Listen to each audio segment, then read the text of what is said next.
L'adaptation de la série Jellyfish ne provient pas d'un manga, ni d'un light novel et ni d'un visual novel, mais bel et bien de nulle part. En fait, Jellyfish est un anime original, ce qui veut dire qu'il n'existe aucun support et que tout doit être pensé et écrit en pré-production. Jellyfish n'est évidemment pas le premier de ce genre, et vous devez même en avoir déjà vu sans même le savoir, comme par exemple avec Code Geass, Evangelion, Samurai Champloo, ou même encore avec des films comme Promare ou Bubble. Une question qu'on peut alors se poser, c'est de savoir qui a écrit le scénario. Eh bien, c'est tout simplement le scénariste principal, souvent accompagné du réalisateur. La production d'un anime original diffère légèrement d'une production dite classique qui dispose déjà d'un support écrit comme un manga. En effet, pour un original, on part clairement de zéro, que ce soit pour le scénario, les décors, le chara-design, les dialogues, etc. La logique voudrait qu'un anime original ait un planning plus confortable, car davantage de travail en pré-production est nécessaire. Mais c'est aussi un risque pour le studio, car accorder plus de temps à un projet sans fanbase initiale est un pari risqué, en plus de devoir prévoir une marge de temps plus longue pour que le scénariste et la pré-production puissent bien se dérouler, du moins en théorie. Avec une industrie qui exige de plus en plus de production à la chaîne, il est difficile d'avoir un emploi du temps correct même pour un anime original. Mais alors d'où est venue cette idée de créer un projet original et qui sont ceux qui l'ont concrétisé?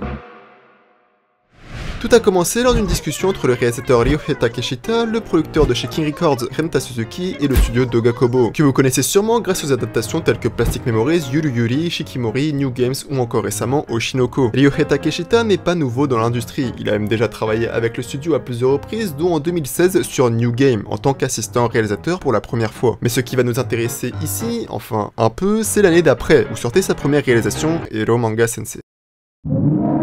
Loin de moi l'idée de juger les personnes qui ont apprécié la série, bien qu'on puisse lui accorder quelques points forts, comme certaines séquences d'animation, le synopsis et l'intrigue en elle-même peut rapidement rebuter le grand public. Il est donc difficile de glorifier Takeshita avec. Mais si je parle quand même de lui, c'est parce qu'il y a d'autres projets où Takeshita a su briller. Que ce soit avec la saison 1 de Jujutsu Kaisen où il a réalisé et storyboardé 2 épisodes en plus du deuxième ending de la série, il a également travaillé sur 2 autres openings pour My Senpai is Annoying et A Couple of Cuckoos, mais là où ma perception de Takeshita a changé, passant de celui qui a dirigé Hero Manga Sensei à celui d'un réalisateur incroyablement talentueux, c'est avec son épisode 9 sur Heike Monogatari. Avec une remontée aussi frappante dans mon estime, j'en attendais beaucoup à l'annonce de sa deuxième réalisation de série TV. Takeshita a toujours voulu faire des animes originaux. Lorsqu'il a été contacté, il a proposé 3 pitchs, dont un qui se trouvait être un anime d'action. Cette idée lui est venue après son expérience sur Jujutsu Kaisen. Finalement, c'est Yoru no Kurage wa Oyogenai, un nom qui devait être provisoire mais qui fut finalement gardé. Dès que le projet a été approuvé, le réalisateur Takeshita a immédiatement contacté le scénariste, qui n'est d'autre que Yuki Yaku, auteur de Tomozaki-kun. Étant fan de son œuvre, Takeshita était certain que l'écriture de Yaku serait parfaite pour ce projet. De son côté, Yaku admirait également Takeshita et avait même assisté à certains de ses séminaires. Une fois intégrés à l'équipe, ils ont commencé à travailler ensemble sur le thème de l'histoire, les personnages et les décors. Takeshita nous explique que l'histoire explore les motivations profondes des personnages, comme le désir de reconnaissance et la faible confiance en soi, des thèmes qui touchent pas mal de monde. En regardant les réseaux sociaux, beaucoup se comparent avec le meilleur des autres qui est montré, et se sentent tristes par rapport à leur propre vie. Et c'est dans ce contexte de comparaison constante que ce projet original a pris forme, avec l'ambition de découvrir quelque chose d'unique en soi. Takeshita continue en disant que cette histoire, développée pas à pas avec les personnages principaux de l'anime, cherche à répondre à la question « Qu'est-ce qui me passionne vraiment moi et seulement moi ?»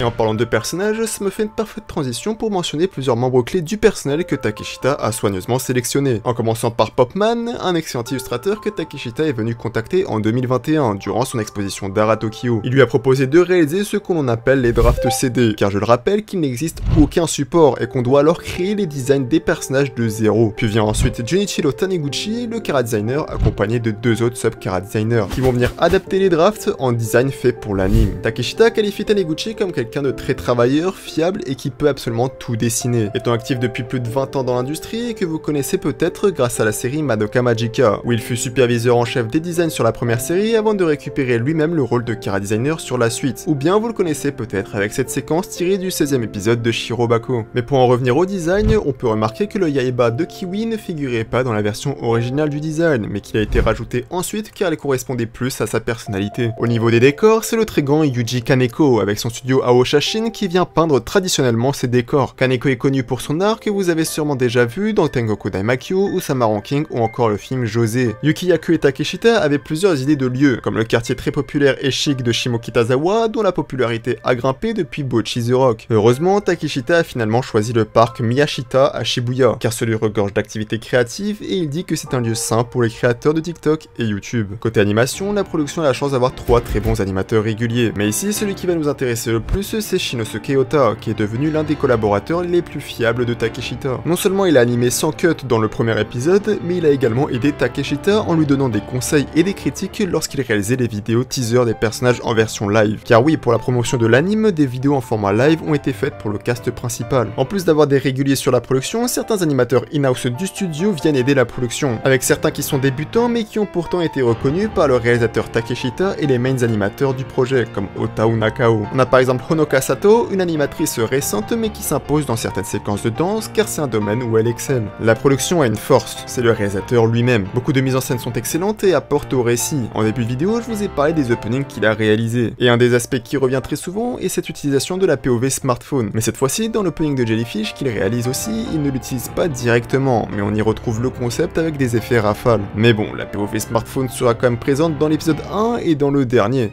Et on termine avec l'ending, ou plutôt les endings. Car oui, chaque fois que le groupe produit une musique dans l'épisode, on retrouve le résultat final en ending, accompagné d'un MV. Takeshita a voulu des musiques aux influences assumées de Eve et Ado, et c'est comme ça que le compositeur Iname Toru, connu sous le pseudonyme de 40MP, a été proposé par King Records et a su parfaitement faire correspondre les musiques au thème, accompagné du compositeur de la série, Masaru Yokoyama, qu'on ne présente même plus. En bref, que ce soit par les thèmes abordés ou sa réalisation, Ryuhei Takeshita est capable de s'entourer d'artistes talentueux et d'enrichir chaque projet de l'industrie où il s'engage. C'est donc la fin de cette courte vidéo en espérant vous avoir appris des choses. N'hésitez pas à liker et à vous abonner, ça aide énormément la chaîne. Sur ce, à une prochaine.